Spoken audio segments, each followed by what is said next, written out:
नमो तस्सा भगवतो अरहतो सम्मा सम्बुद्धस्सा। नमो तस्सा भगवतो अरहतो सम्मा सम्बुद्धस्सा।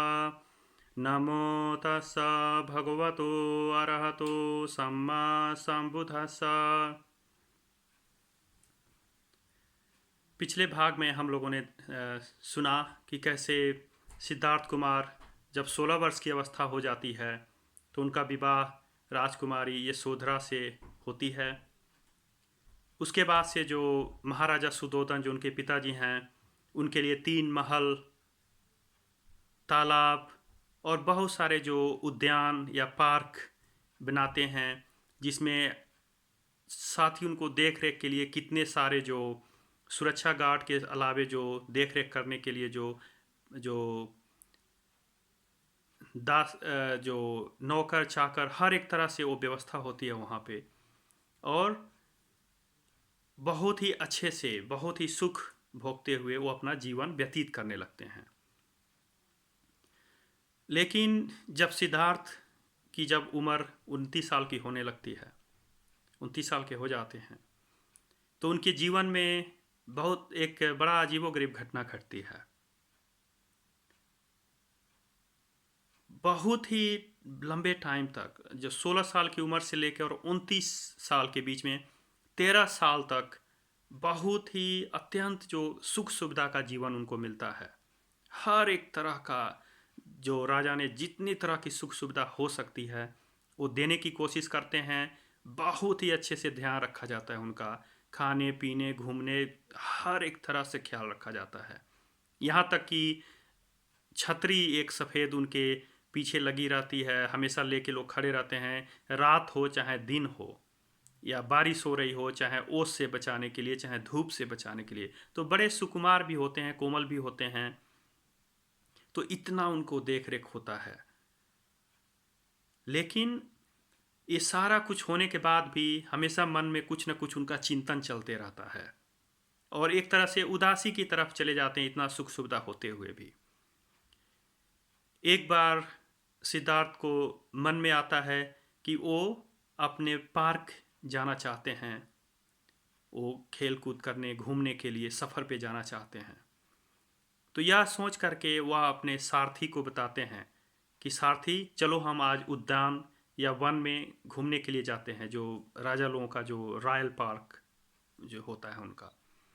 तो सारथी उनके लिए बहुत ही सुसज्जित 4 बहुत ही तगड़े मजबूत घोड़े का रथ बनाता है और वो रथ बहुत ही अच्छे से सजा करके, और ऐसा रथ कि जैसे कोई देवता रथ पे बैठा हो, चाहे देवताओं का रथ, जिस तरह से इस तरह का एक रथ सजा के बड़ा ही रमणीय बड़ा ही अच्छा से वो सजाता है और उनको आज्ञा बताता है कि आपकी आज्ञा से मैंने रथ तैयार कर दिया है, अब आप आइए बैठिए और हम आपको जो नगर भ्रमण जो उद्यान की तरफ हम लोग आपको ले चलते हैं। राजकुमार सिद्धार्थ जो हैं वो उद्यान वन या पार्क की तरफ वो चलते हैं, उस रथ पे बैठ के बड़ा ही शोभायान लगता है वो जो सीन। वो रास्ते में थोड़ी दूर पहुंचते हैं तो उन्होंने एक वृद्ध व्यक्ति को देखते हैं, और वृद्ध ऐसा कि वो बहुत ही अत्यंत वृद्ध, उसके हर एक शरीर में चेहरे से लेके हाथ पैर हर एक तरफ झुर्रियां पड़ी हुई रहती हैं। वो झुक के चलता है लाठी के सहारे, सीधा भी नहीं है वो। उसके सारे के सारे दांत टूटे हुए होते हैं, बाल जो है पूरी तरह से सफ़ेद हुए रहते हैं, आंखें धंसी हुई। तो जब सिद्धार्थ या रूप देखते हैं तो उनको बड़ा हैरानी होती है। वो अपने सारथी से पूछते हैं छंद से कि छंद क्या ये कौन है ऐसा व्यक्ति, क्या ये कैसे हो गया। तो छंद बुढ़ापे की वास्तविकता उनको बताते हैं और यह भी बताते हैं कि हम सारे लोग एक दिन बूढ़े होना है, इस रूप में पहुंचना है। यह सुन करके सिद्धार्थ को बड़ा दुख होता है, बड़ा मन जो है खिन्न हो जाता है उनका। वो बोलते हैं ऐसा करो, अब हम आगे नहीं जाएंगे वन की तरफ, हमें वापस लो, हम अपने महल में जाना चाहते हैं। तो सिद्धार्थ रास्ते से ही वापस मुड़ जाते हैं, अपने महल की तरफ चले जाते हैं, महल वापस चले जाते हैं और काफ़ी चिंता करने लगते हैं, सोचने लगते हैं। यह बात जब महाराजा सुद्धोधन को पता चलती है कि सिद्धार्थ ने ऐसे चीज़ें देखा, तो उनको बड़ा दुख होता है और अपने सुरक्षा कर्मियों को फिर से वो और भी टाइट करते हैं। और उनका जो सुरक्षा घेरा है, जो बचपन से जितनी सुरक्षा रहती थी कि इस तरह के लोग नहीं जा सकते, वो सुरक्षा घेरा को और टाइट कर देते हैं और कठोर नियम बना देते हैं और उसका सुरक्षा घेरा भी और एरिया भी बढ़ा देते हैं कि इतने एरिया में कोई भी इस तरह के व्यक्ति न दिखाई दे उनको, कि जिससे उनको कष्ट हो। कुछ दिन बीत जाता है तो सिद्धार्थ जो है फिर अपने जो उद्यान की तरफ घूमने की इच्छा करते हैं, उद्यान की तरफ फिर जाते हैं। तो वहाँ पे जब वो जाते हैं तो एक अत्यंत ही रोगी, बहुत ही बुरी तरह से बीमार एक व्यक्ति को देखते हैं। फिर वो पूछते हैं ये कौन है, ये इसको क्या हुआ। तो जो उनका सारथी है उनको फिर समझाता है कि यह बहुत रोगी है, इसको बहुत भयंकर रोग हुआ है, इसीलिए यह दुखी है, पीड़ित है ये। राजकुमार सिद्धार्थ फिर खिन्न हो जाते हैं, ये क्या है, इस तरीके की ज़िंदगी ऐसे होना है। काफ़ी उनको दुख होता है। बोलते हैं सारथी वापस लो, हमको अभी कहीं घूमने की इच्छा नहीं हो रही है, हम अपने उद्यान में, अपने वन में नहीं जाना चाहते, हमको वापस महल ले चलो। उस दिन भी निराशा होती है, वापस महल की तरफ चले जाते हैं। राजा को ये सूचना होती है, राजा अत्यंत चिंतित होते हैं और उनकी जो सुरक्षा है वो और टाइट कर देते हैं और सुरक्षा गार्ड बढ़ा देते हैं, घेरा और लंबा कर लेते हैं। इतने किलोमीटर एरिया में कोई नहीं आ सकता जहाँ भी सिद्धार्थ जाते हों। कुछ दिन बीतने के बाद से ऐसे जाते आते रहते, फिर एक दिन उद्यान की तरफ जब निकलते हैं तो इस समय उनको एक मृत व्यक्ति को ले जाते हुए देखते हैं लोगों को। तो फिर सारथी से पूछते हैं ये कौन है। बोलते हैं ये मर गया है, ये ख़त्म है, अब इस दुनिया में नहीं रहा। सिद्धार्थ को बड़ा हैरानी होती है कि क्या सभी ही ऐसे एक दिन हो जाएंगे। उनका मन उस दिन बहुत ही अत्यंत दुखी हो जाता है। बड़ी दुखी मन से, भारी मन से वो बोलते हैं हमको नहीं जाना है अभी, वापस ले चलो हमें, महल की तरफ मोड़ो रथ को। रास्ते से ही फिर वापस चले जाते हैं। लेकिन उनके अंदर चिंता बनने लगती है इन चीज़ों की देखने के बाद से, सोच में ही पड़ जाते हैं वो। एक दिन और ऐसे घूमने के लिए निकलते हैं। इस बार जो है उनको एक सन्यासी रास्ते में दिखता है। फिर वो पूछते हैं अपने सारथी से, चंद ये कौन है, ये क्या, किस तरह का वस्त्र पहना है, ये क्या, क्यों है इस तरह से। तो वो बताते हैं कि ये सन्यासी है, सत्य की मार्ग पे निकला है, शांति पद की खोज के लिए निकला है ये। सिद्धार्थ को सुन के थोड़ा सा अच्छा लगता है। वो जो परिव्राजक को देखते हैं, जो सन्यासी को देखते हैं, तो थोड़ा कुछ लगता है उनको कि शायद इसमें कुछ अच्छाई दिखी उनको, ये शायद ये रास्ता हो सकता है कि कुछ अच्छा पहुंचा जा सकता है। उस दिन सिद्धार्थ जो हैं वापस नहीं आते हैं। बोलते हैं सारथी रथ को ले चलो, हम अपने उद्यान में जाना चाहते हैं, उद्यान क्रीड़ा के लिए, घूमने फिरने, खेल कूद, जो भी वहाँ पे जो उस समय के जो राजा लोगों के जो थे, हम वहाँ, हमको ले चलो। मन भी उनका चिंतित होता है, सोच में रहता है, लेकिन साथ ही साथ थोड़े प्रफुल्लित भी होते हैं। वो अपने उद्यान, अपने वन में जाते हैं। लेकिन वो सोचते रहते हैं, उनके सोच में आती है क्या एक दिन मैं भी, क्या एक दिन मैं भी बूढ़ा हो जाऊंगा, क्या एक दिन मैं भी इतना बीमार हो जाऊंगा, क्या एक दिन मैं भी मर जाऊंगा। यह जो सोच है उनके दिमाग में चलती रहती है। और ये जो सन्यासी है इसको देखते हैं तो एक आशा भी दिखने लगती है उनको। तो यह सोच सोच करके वो अपने मन ही मन यह सोच लेते हैं, निर्णय कर लेते हैं कि इस संसार में या जो हम लाइफ जो जी रहे हैं इसमें सुकून नहीं है। हमें यह जो महल है इसको छोड़ना है और हम जो है सन्यासी बनेंगे। अब यह सोच लेते हैं और यह सोच के साथ ही जो वो निश्चय करते रहते हैं मन में, और उस दिन पूरे दिन वो उद्यान में बिताते हैं, क्रीड़ा करते हुए, खेल कूद करते हैं, वो घूमते हैं, चिंतन भी करते हैं। और जब शाम होने लगती है तो फिर वहाँ पे जो तालाब है जो राजा महाराज ने उनके लिए बना के रखा है उसमें वो स्नान करते हैं, नहाते हैं। और नहाने के बाद से एक बहुत ही सुंदर जो शिला है जो पत्थर के बने होते हैं उस पे वो बैठते हैं।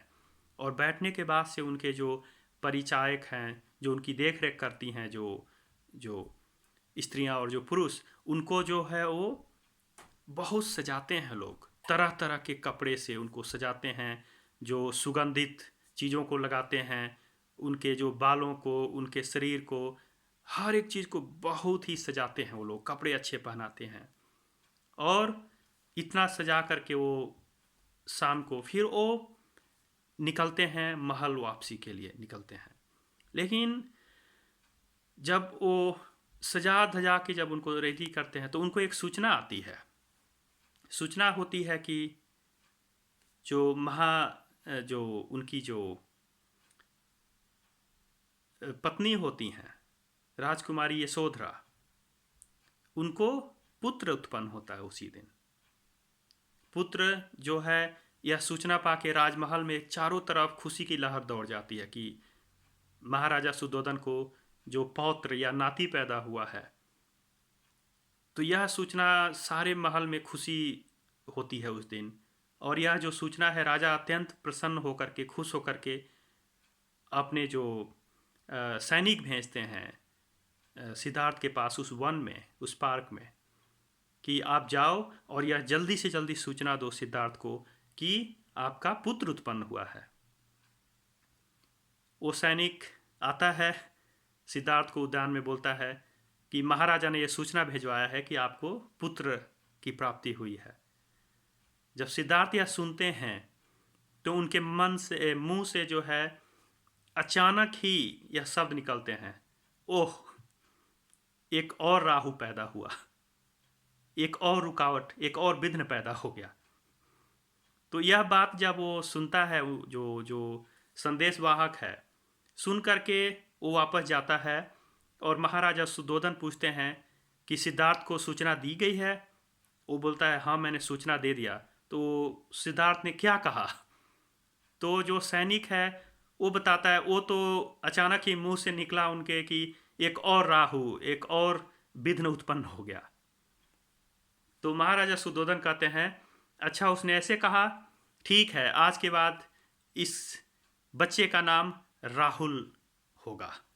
तो उनके इस शब्द के ही लेकर के उनका नाम राहुल रख दिया गया।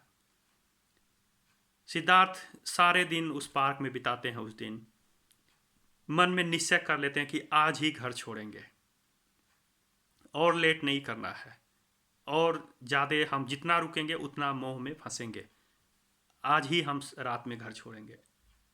तो यह सोच करके जो सिद्धार्थ हैं वो वहाँ पे पूरा दिन बिता के वापस जब आते हैं नगर से, तो जब वापस रास्ते से आते हैं तो उनको इतना, उनके रथ को और उनके शरीर को इतनी अच्छे से वो लोगों ने उस दिन सजाया होता है स्नान करके, कि अनायास ही कोई भी देख के, और जो सिद्धार्थ की जो पर्सनालिटी है वो बहुत ही शोभायान होती है उस दिन।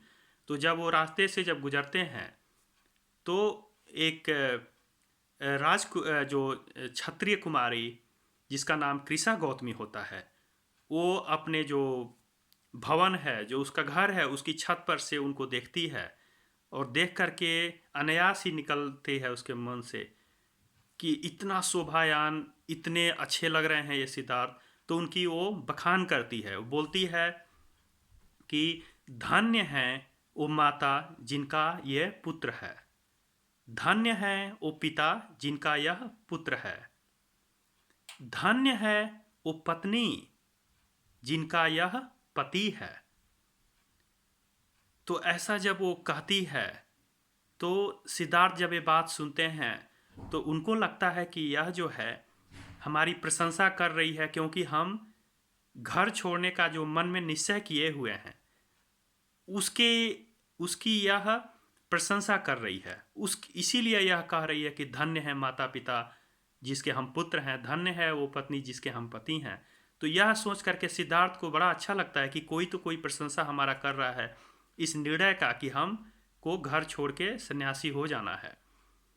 तो यह सोच करके जो सिद्धार्थ हैं वापस महल आते हैं और बहुत ही कीमती जो हार होता है, वो कीमती जो हार गले में पहनने वाला, वो अपने जो सेवक है उसको कहते हैं कि यह ले जा करके बड़े ही इज्जत सम्मान से जो कृषक गौतमी जो हैं उनको आप हमारे तरफ से उपहार भेंट करो, ये धन्यवाद दो कि उन्होंने जो अभी हमारे बारे में कहा, हमको बड़ी प्रसन्नता हुई, बड़ा खुशी हुई इनकी बात सुन करके। तो जा करके उनको जब हार देते हैं उसके जो जो सैनिक हैं लोग, तो जो कृषा गौतमी है वो बड़ा ही खुश हो जाती है और उसको यह महसूस होता है कि सिद्धार्थ हमारे कहे हुए से या हमारे ऊपर जो आकर्षित हो करके यह हमको उपहार दे रहे हैं, और यह सोच करके यह समझ करके वो अत्यंत ही खुश होती है, बहुत ही प्रसन्न हो जाती है। लेकिन सिद्धार्थ जो है उसको यह हार उपहार में इसलिए देते हैं कि वह यह कहती है, प्रशंसा करती है सिद्धार्थ को कि धन्य है माता पिता जिसके यह पुत्र है। वह यह सोचते हैं कि यह हमारे जो आज जो गृह त्याग हम करेंगे उसके लिए यह शब्द उपयोग कर रही है।